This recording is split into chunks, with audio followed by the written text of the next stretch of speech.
Hey everybody, welcome back to the Sussex Tech Auto Body YouTube channel. It is like the second day of August and I haven't done a video in a while. I am here in my home shop or garage, whatever you want to call it at home, and I'm getting ready to introduce you to the my son's Fairmont. I'll show you. Let me flip this camera around. This is a 1978 Fairmont. Obviously it's a station wagon. We've had this car not quite a year, almost a year. You may recognize this car if you go to the Sussex Tech, the YouTube channel. It's the banner. It's pictured in the banner. But when it was in that banner, it wasn't ours. And if you'll notice, it was all faded. Jack spent quite a bit of time and he's polished up the paint on there. I don't know. It's 10, 15 years old. It's single stage. Anyway, he's polished it up, but it was all faded. And if you can compare the two photos from the banner on the homepage to what it looks like now, it's come a long way. It's just got a 200 straight 6-cylinder in it, 1-barrel carburetor. It runs like a top. We've got a drawl on the battery, and I'm going to try and fix that in another video. But today, what we're going to be doing is, what we've done to this car so far is we polished it up. Okay, I put all new weather strips and painted all new weather strips inside the doors. You can see how nice all that is. We recovered the seats.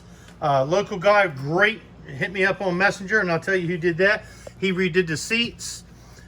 We put new carpet in it, new floor mats, and that's what we've done. Today, we are going to change these old seat belts out because they won't retract anymore.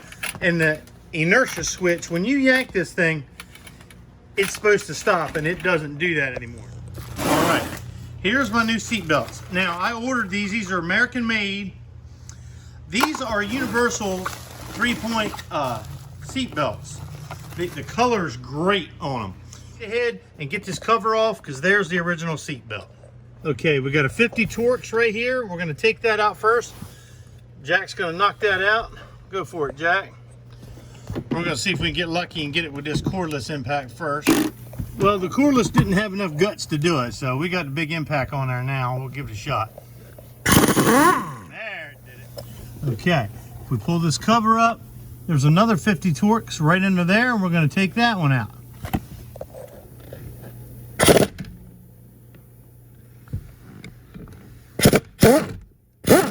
Now, right while we're down here on this side, we're going to take that one out, and that goes to the female end, or the latch mechanism. We're going to pull this one out. There we go. Right while we're down there, we're going to go ahead and just replace this latch. I'm going to take a minute and clean this thing up before we slide the seatbelt through it.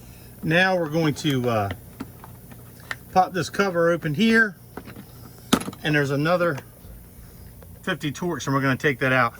The little seat belt trim piece, I've got it outside, and I'm going to dye it because it wouldn't clean up very well, and I think I'm going to go ahead and dye these too while I got them off, and probably do this cover as well. Yes, I'm going to take a few minutes and clean these up and get them dyed.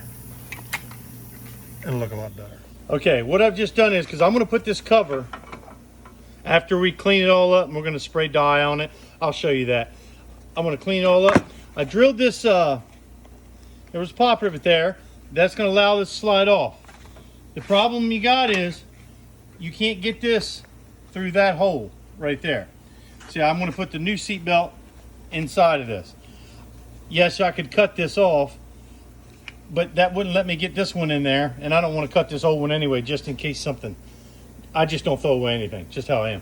So I'm going to really nicely cut a slit right across here. You'll never see it when the car's on, or it'll be behind the seat belt, and that'll let me get it off and back on. There, just cut a real small hole.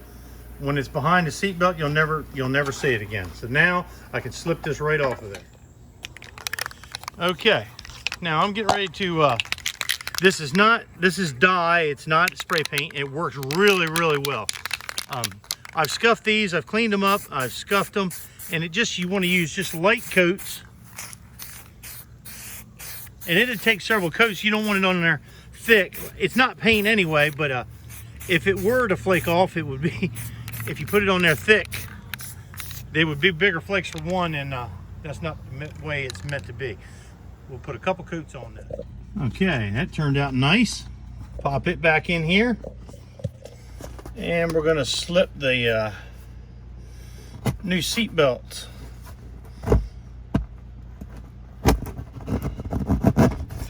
through. Okay. You didn't really miss anything, guys. I sprayed 2 coats of dye on this cover. I brought it back in here. The only thing I did was, that's the new seat belt. I just put the bolt back in it. That's the only thing that you have missed, because it was just kind of difficult to hold the camera, aka my phone. This one's in. Now, you may have noticed down here, this car is set up with 2-tone interior. I mean, it's that way, this light tan and that darker color. And now I'll take you up front and we'll look what we got. Well, let me show you real quick down here. This is the bottom end of the new seatbelt latch. We got one last bolt to put in, and that is this one at the bottom. I'll show you that when we get done with that one. There we are. Jack is safe. It all works. See, the problem with the other one is the inertia switch went bad. When you pull this fast, it's supposed to lock like that, and it wasn't. Now, if you pull it slow, it's fine. So, there we go. 1978 Fairmont seat belt replacement.